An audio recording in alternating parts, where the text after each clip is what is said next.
Hello, I'm Olaf Bartels. I'd like to welcome you to our lectures on architectural history and structural design.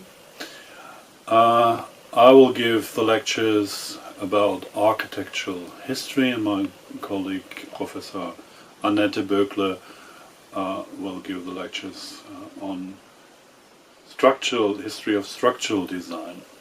So you're welcome, and I hope you have fun and you can learn something with the lectures we can give to you. We have not too much time. We have 6 lessons altogether, 6 lectures, and we have to go through history with 7 milestones, so to speak. But if you have any questions, we have some hours where you can call us, and we have a chat on this time. So I think you find all the dates in the internet. Yes, I studied architecture at the Academy of Fine Art in Hamburg, and I focused my studies there on architecture theories and architecture history. I worked at some university as a researcher and lecturer, and published articles and books on architecture and city developments and its history. You can also read some things on the slide if you like. But I just also worked as an architect, not designing, but as a construction site manager. And I will give you the half of the lectures on the history of architecture and structural design. I will focus on history of architecture and focusing on the themes form and space. And first we start with the questions. What does form and space mean, you might ask yourselves, or what does building mean? What is a structural design, and what is architecture?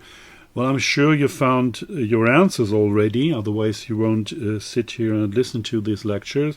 But believe me, I think it is worth always to repeat these questions during your studies, but also during your work as an architect, as a town planner, or in geodesy. A few more questions if you ask yourself, what is a building? Or what is architecture? You can start from different directions. You can ask yourself, what are the challenges of forces or constructions, or what is the best way to face these challenges, and what is a good use for the space, or the other way around. What kind of space is the best for the demands of using? What kind of construction is needed? What are the challenges of climate, environment, and ground of the building were placed on? And last but not least, how much money do I have for the building, or how much efforts can I spend on the building? So asking yourself, what is architecture?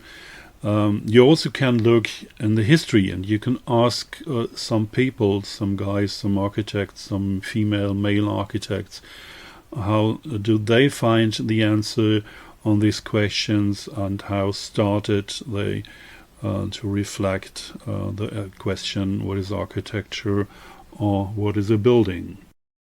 In this and in 5 other lectures, how form and space come together in history, and today I'll try to explain this difficult question, what is architecture, with the help of some famous minds in history.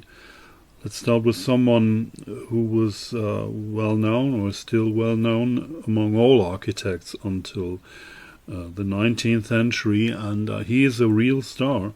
I'm talking about the Roman architect, or better, the Roman architectural theorist Vitruve. We don't know too much about him. Some say his full name was Marcus Vitruvius Pollio, and also his life dates are not really clear, but He was born between the years 80 and 70 before Christ, and he died in 15 before Christ. He worked with the also very famous Caesar and also for the Emperor of Augustus. Vitruve was also practicing architecture, but he was only thinking and analyzing architecture. He wrote about 10 books about architecture, De Architectura Libri Decem. He probably wrote them between the years 33 and 22 before Christ. And these books are handbooks written with the operating experience of an architect and an engineer, because he was a part of Caesar's and Augustus' army. He was responsible for fortifications and also architect of civil buildings, so he was a practitioner. But I don't want you to read these books, but they are translated in from Latin in English or in German in France or Turkish or whatever language you like. He was really famous. Probably give you a summary of these books, and what I like. Well, if you like to read it, it's nice to read and to go back to this 2,000 years ago time. But just give me the summary. The first 6 books affect all your today's professions of architecture and civil engineering. The 7th book is the interior design today, and the last 3 books are 8 to 10 effects on engineering in general. Architects and civil engineers have figured their parts of the first 6 books out, but you see, at the time, architects, civil and geometric engineers have been the same profession. There were no difference. Today we are separated. Well, I'm sure we have to discuss this issue for a long time. But Vitruve is famous for asserting his book De Architectura, that is, a structure must exhibit it in 3 qualities.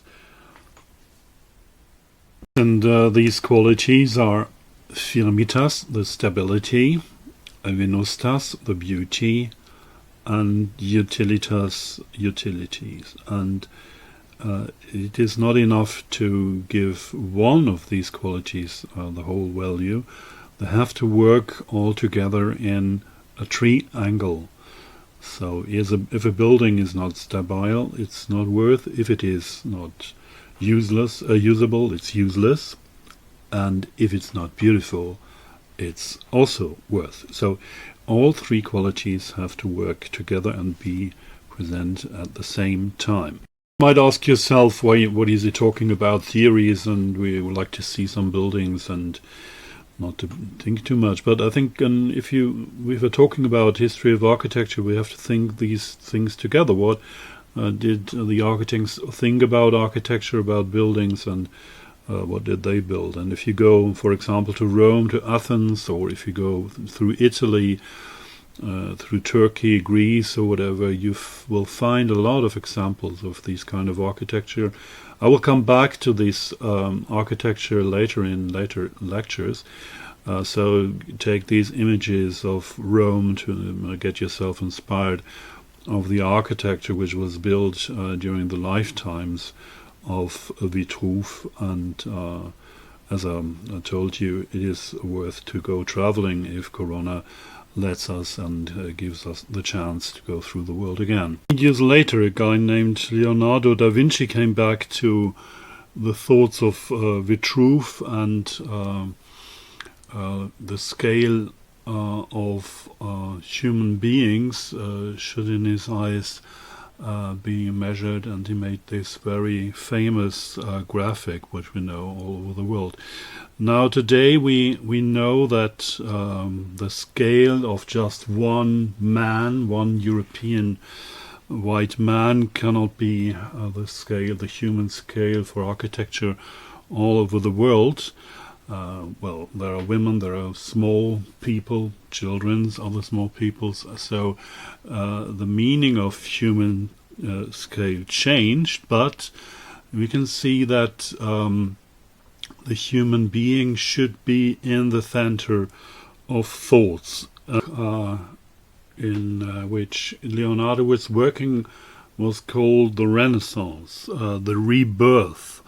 And they were looking back at that time to the antique, and that's because that's why Leonardo takes reference to Vitruve.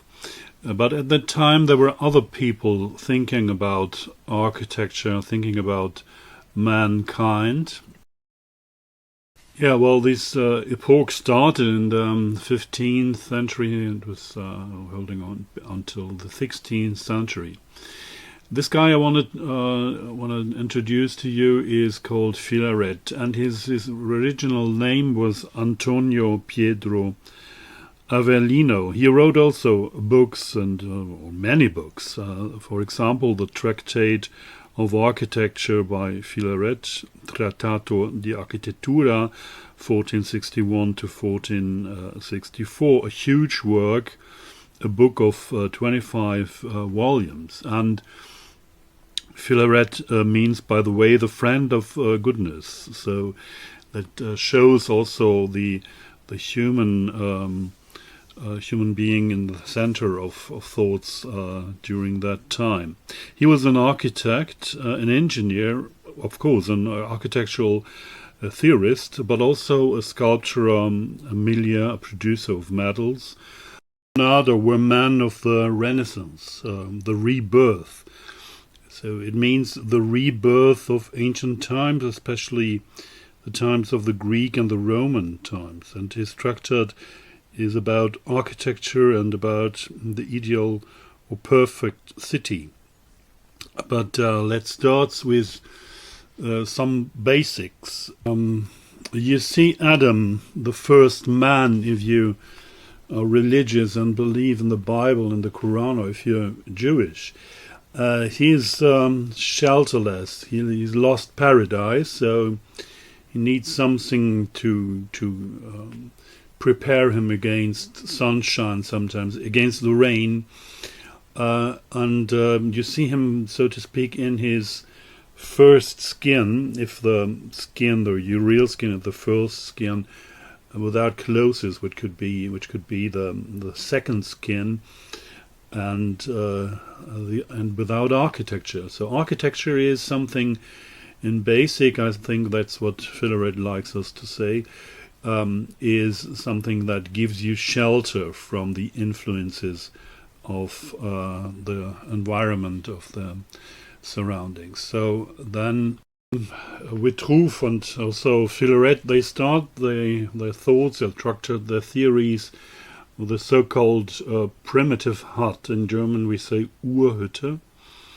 So they start with the very basics. You see 4 columns, especially 4 very linear tree-grown trees, and 4 beams, and this is, so to speak, the first cell of architecture.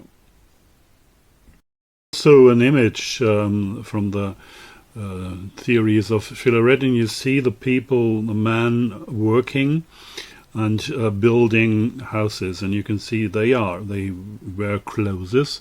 So they wear the second skin, and you see that the primitive construction of 4 beams and 4 columns with a roof is also covered with something that makes this closes up these buildings. So this is so to speak, or if you like, so a primitive construction site. Not talking fairy tales or something else. He wants to explain the building and the construction, and he wants to give an answer to our question, what is architecture? Later on, he analyzes the Greek and ancient architecture and with the columns and these kind of things. to go back to give these architecture a rebirth. And we will come back to the architectural examples. You see Donato Bramante, a Tempietto building in the 15th century. I will come back in later lectures to the Greek, to the Roman architecture, or the architecture of the Renaissance, which we will see an example of this. Another example is the dome of the Cathedral Santa Maria di Fiore in Florence by Filippo Brunelleschi. He constructed the dome of this church, and this is a very special construction. And this building will also be an example in a later lecture when we continue to this. But let us stay a little bit by the theories. And as we have not too much time, we make a big jump into the 18th century. And as I told you, there are not only architects who are thinking about architecture, also monks or priests or other guys. Examples I'm talking about is Marc-Antoine Leger. He was a monk, a priest, and he had thoughts and ideas of architecture, and he also wrote a tractate of architecture. His Essai sur l'architecture was released in 1755, and also Leger came back to the idea of the primitive hut, of the basic construction. And here we see some trees, well-grown trees, very linear, and he was lucky that he could place some beams on the same level and build a roof, so to speak.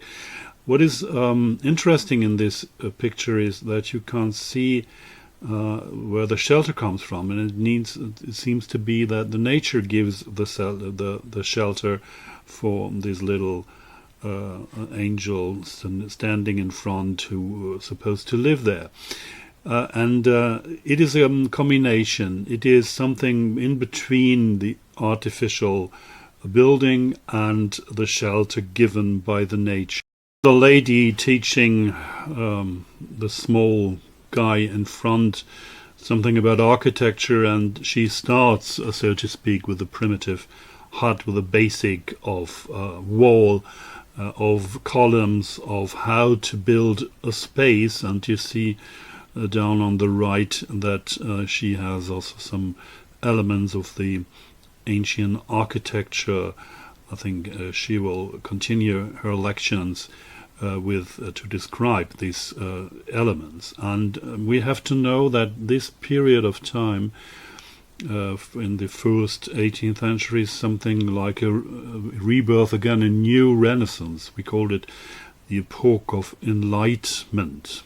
We call this period of time in architecture, the classicism. International wise, it's something, a new classicism, and the Renaissance is the first classicism. It is something looking back to this ancient architecture, and I promised in the next lecture I will tell you more about Roman and Greek architecture.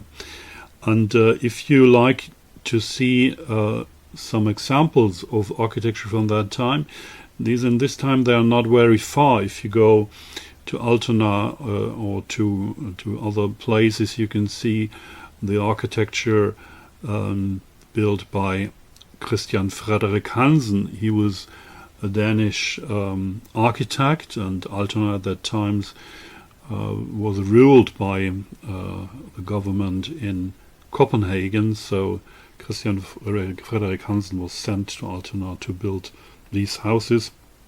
He built a lot of houses in the Palmalie, which is a very interesting street in the west of Hamburg, and very close to the river Elbe. And he designed some cottages and villas, and I think if you make an outing, even during these Corona times, if there was to go to the Hirschpark, to Blankenese, and to take a look at these buildings designed by Christian Frederik Hansen. These are some examples of the classicistic architecture from the 18th century. Stay a little bit in Hamburg. We don't have to go back to Italy or to other places in the world to describe architecture and architectural theories in the 19th century. I'd like to introduce you to someone else, another architect and architectural theorist, Gottfried Semper. Well, he was born in Hamburg and he lived all the time with his family in Altona, by the way, in a house designed by Christian Frederik Hansen, the Palmalie I told you before. You might know the famous opera house in Dresden, which is called after him, Semperoper, and he was the architect. Semper studied architecture and mathematics, and he built some small houses in Altona or in Hamburg. These houses became not very famous. But he was lucky, and he became a professor in Dresden at the university. So he left Hamburg in 1834. Better, he left Altona. Well, he became a close friend of Richard Wagner, the composer, and he took part of the revolution in 1848. He was an architect who wants to help to construct barricades, and so after that he had to flee Saxony and found asylum in London, where he couldn't find work as an architect in terms of designing and building houses, etc. But he organized important parts of the World Exhibition in London in 1851. That took place in the very famous Crystal Palace. We have to talk about it, and came back to this in a later lecture. And at that time in England, in London, he found also time to work on his theories of architecture. Well, he had several very interesting publications at that time. The most important, not the most famous, but the most important publication was Die vier Elemente der Baukunst, the 4 elements of architecture. And let me give you the essentials of his definitions of these 4 elements of architecture. The fireplace in the center of every building, so the meeting point for every family or people coming together to a house, sitting around the fire, the place where you prepare food or where you heat the house. And the second very important issue is the roof, surprisingly. So if you see the North German houses, most of these houses are just built out of roofs and not very much on the walls. So he's not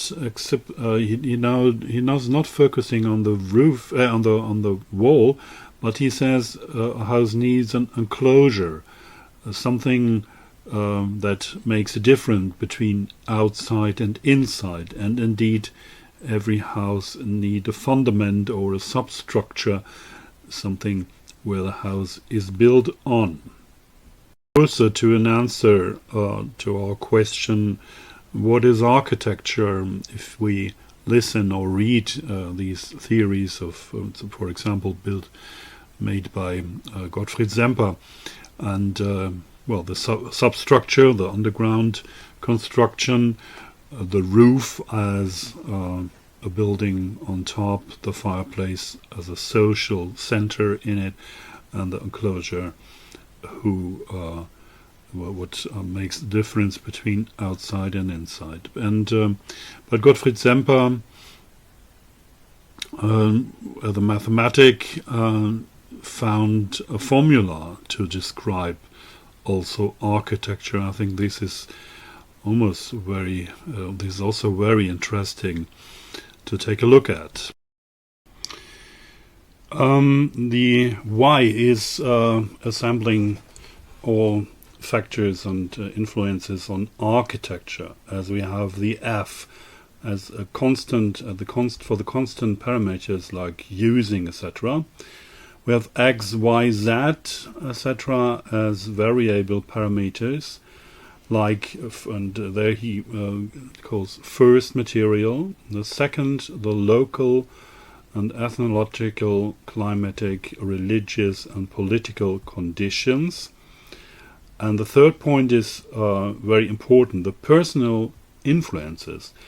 And not only the influences by architect, but also by the client. And I think this is a very important issue of dealing with architecture. Some people say that architecture is an art.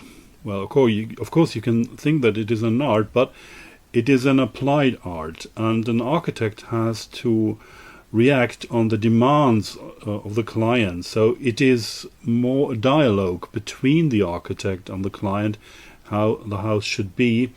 The client knows what he wants, and the architect knows how to design a building. So this is something very important, and I think it's worth to listen to the old guys or to read the theories of architecture, like Gottfried Semper wrote them for us, and we can repeat it. And I think this is a very valuable answer to the question, what is architecture? Is it an art or is it not? What's about the demands of the client or the demands of the users? Remember the truth of it. This matrix to explain architecture, to define architecture. First we have the materials, the techniques and the basic elements of architecture. And you can use the clay or ceramics for the fireplace.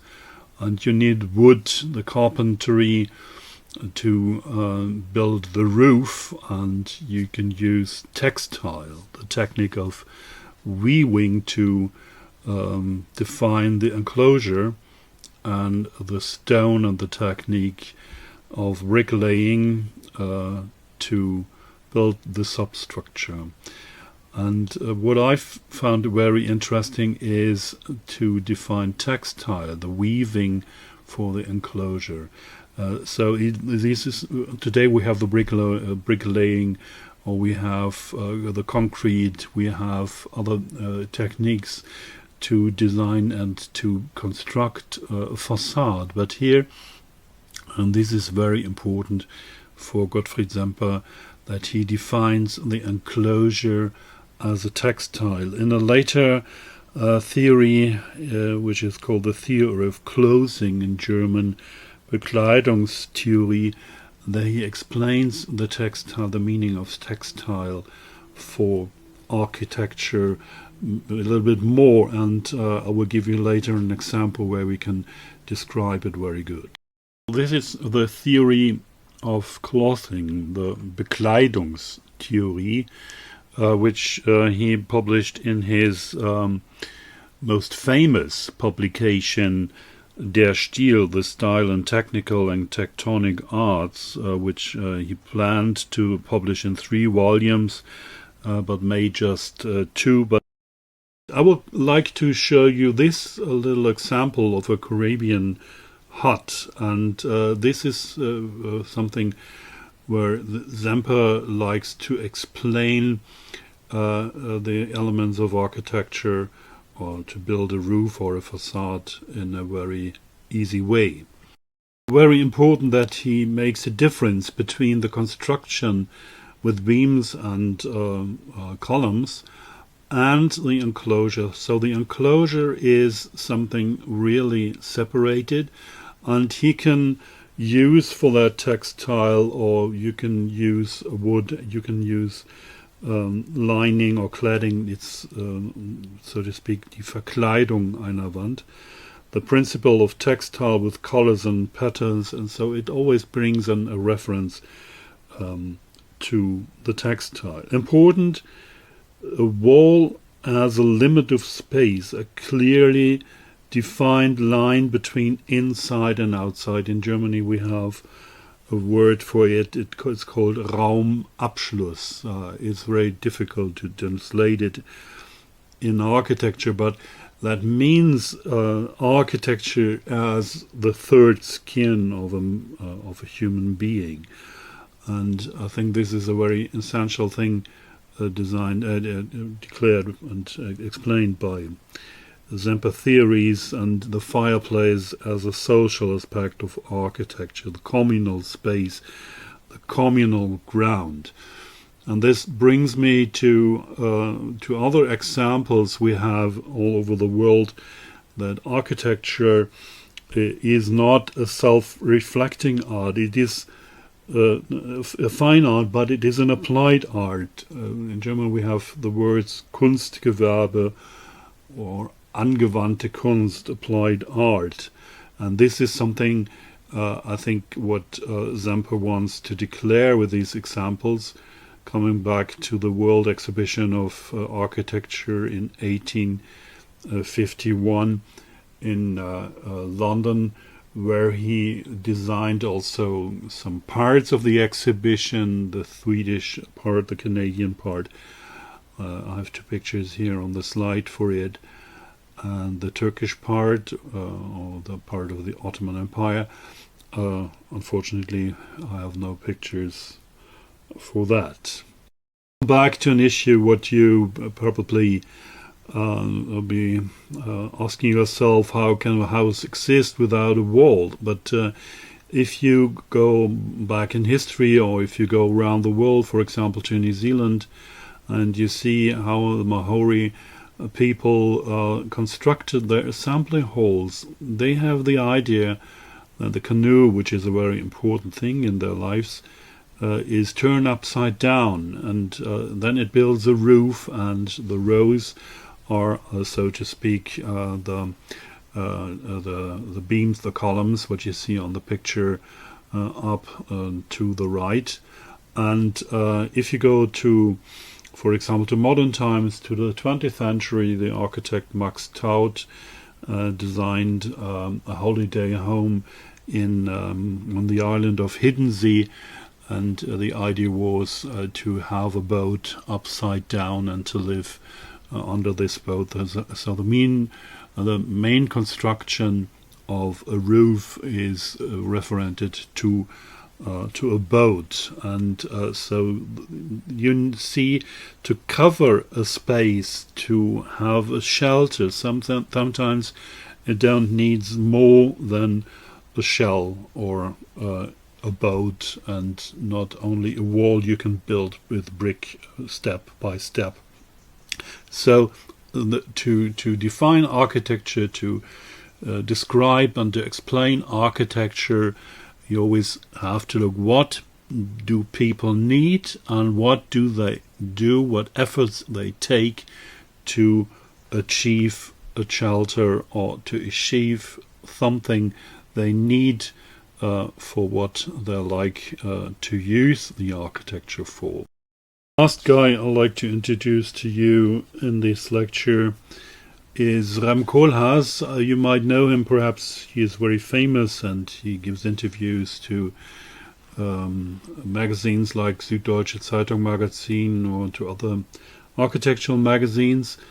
And I think he's one of the most interesting, or he's an interesting guy. Also, he was a journalist before he became an architect, and now he's designing such very famous things like the broadcasting building in Beijing, or the embassy of the Netherlands, in Berlin, in Seattle, or he designs a backpack, which is also a front pack. And he thinking about what does people need, and how does they use these things, and then he comes to the design. So now you put the front back on your front, and you have everything present. You don't have to take it off.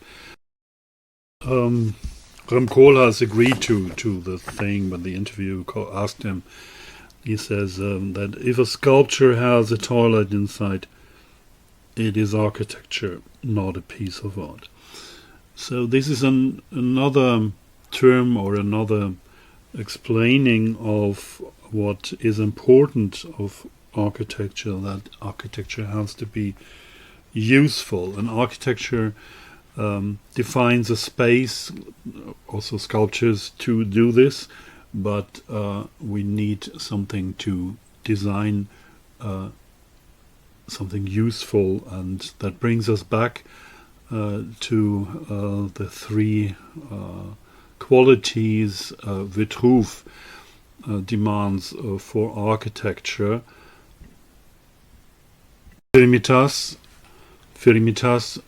stability; utilitas, the utility; and venustas, the beauty. So if we see these elements, these three things together in a triangle, then we still have a definition of architecture, a definition of quality. As all these guys we are listening, I told you about their theories, can agree to, that we have these three elements and these three qualities of architecture: firmitas, venustas, and utilitas. Yes, so for the theories, and if we take a look at the practices in the history of architecture, if you try to imagine how the people first found their homes and designed their homes, then we go back to something like the cages, and or to these very primitive hard tents, architecture of tents. I'd like to show you some example of that. A friend of mine in Italy, he said when the people first lived in caves, then in caves, then the interior design should be the first thing of architecture. So the first architects has to be interior architects, interior designers. Chance to go to the German Architecture Museum in Frankfurt am Main, then you find a history of world architecture in a few steps, and they start with these basic settlement built with some weeds and some clay, some, let's say, some skins of animals, what people use first to have shelter from the interior and from the outside inputs. And well, in Italy it was usual to live in caves until the 1950s, and it was, for some people, it was just embracing to face this history, but sometimes people can be proud of. So now it would be nice to live in caves. For Cappadocia is another example for that, and it is just another form of living, another form of architecture. And so it's the same if you live in a tent. Contemporarily, some military people do this, or some people out in the nature do it. If you make some holidays, you need or you use a tent, and a tent can be a great architecture. And the construction of big tents in history are very famous, and if you take a look at modern and interesting stadiums like the Olympic Stadium in Munich, then you can see that the tens are very important to define this construction and to find another image of space. So it depends very much on the point of view, and if you travel the world you can find some other examples of constructing of architecture, and then you can learn if you by traveling, and hopefully Corona will give us the chance back to go traveling through the world and to assemble and to collect some samples of interesting construction and interesting architecture. For example, by traveling through or sailing through the Java Sea, we found these fish attracting devices about 30 kilometers off of the coast, just in the middle of the sea, a swimming wooden construction which is stabilized by the beams on the top, and in the middle you have the platform, and then you have a small hut on top, and to give shelter from the sun in this particular case. And well, it works like that. They shine a light at night and attract some fish and getting into the net, and some people has to go be up in the hut to prepare the fish. And there were several examples of these kind of things, hundreds of these issues around on the sea. And this is another example. They put up the net to the top, and so if you're passing these, it is in a way is inspiring, and you can also see that the people don't hesitate to say, okay, this is what I need, this is what I make, and I try to find a way to construct these kind of examples, these kind of things, and to bring the material and the forces together to form and define a space where I can do what I need to do. Let's come back from Indonesia back to Europe. And also in Europe we have this fragile construction system. We can see in the Gothic architecture, the Saint Chapel in Paris, or the Weltlich Cathedral in Prague from the 13th or 14th century is also it's another issue, another example of architecture. In this particular case, it's how the wall, what the wall is, the meaning of the wall is for architecture. We talked about the roof, we talked about the fireplace, the enclosure, and these kind of things. And step by step, and from epoch to epoch, I would like to explain to you what architecture can mean, how form and space come together or build each other, and this will take us through the next 6 or the next 5 lectures. And as you are a beginner, as you are beginners in architecture, I would like to use some images from a nice book which is called Architecture for Beginners. On this page you can see what we're talking about. What are the essentials of architecture? You see the guy and he's looking at the tree and thinks, I can do something out of it, and then he constructs something like a tent, or you can see on the lower picture where that leads to, and then we have the row houses and the high-rise building on top, and we I think we can come to the elements of architecture. Rem Koolhaas designed his contribute to the serial of Biennale, architectural Biennale exhibitions in Venice, which, as the name says, takes place every second year.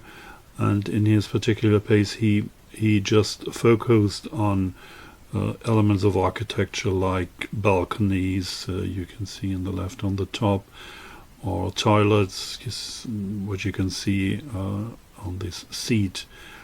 On the left, in the lower row, are the different kind of windows, of corridors, of walls. So we should go step by step through these issues of architecture, not only the epochs but also the element of architecture, and that brings us to the definition of architecture. And I think we can go step by step. We can go closer to an answer to the questions I was asking in the beginning of this lecture, of what is a building, what is architecture, and you might remember, it is not the last answer we give. We always have to ask ourselves, what is architecture? What is a building? What can I do? What I am doing as an architect? What I am doing as a